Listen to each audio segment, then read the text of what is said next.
Horror as report Putin's motorcade attacked with explosives rattles Russia. Vladimir Putin's motorcade was attacked with explosives during a recent journey, unverified reports from Telegram have claimed. According to the General SVR Telegram channel, purportedly run by a Kremlin insider, one car blocked the front vehicle in Putin's motorcade, whilst another car drove around the motorcade and dropped an explosive on the vehicle carrying the Russian president.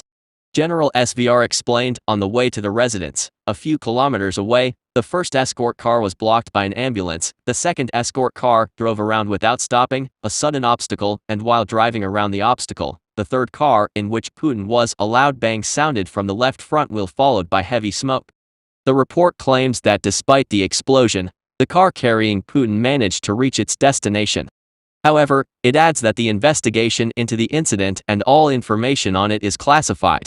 According to the channel, recently, an accident occurred that led to unnoticeable, but very significant changes in the life of Russian President Vladimir Putin. The accident took place in a repeat presidential motorcade in which Russian President Vladimir Putin was.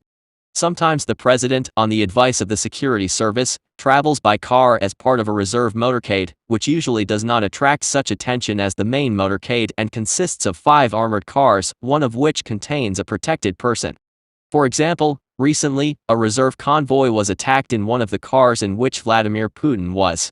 On the way to the residence, a few kilometers away, the first escort car was blocked by an ambulance, the second escort car drove without stopping, a sudden obstacle, and while driving around the obstacle, the third car, in which Putin was. There was a loud bang from the left front wheel, followed by thick smoke.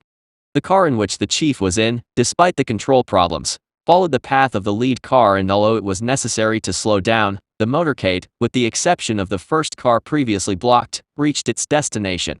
Subsequently, the body of a man driving an ambulance was found, blocking the first car from the motorcade. The investigation of the accident and all information related to it are confidential, and all insiders have been warned of the responsibility of the distribution. The head of the president's bodyguard and several others have been suspended and are under arrest. The movement of the president in this procession was known to a narrow circle of people, all of whom were from the Presidential Security Service. After the accident, 3 of them, exactly the people who were in the first car of the convoy, disappeared. Their fate is currently unknown, and the car they were traveling in was found empty a few kilometers from the accident.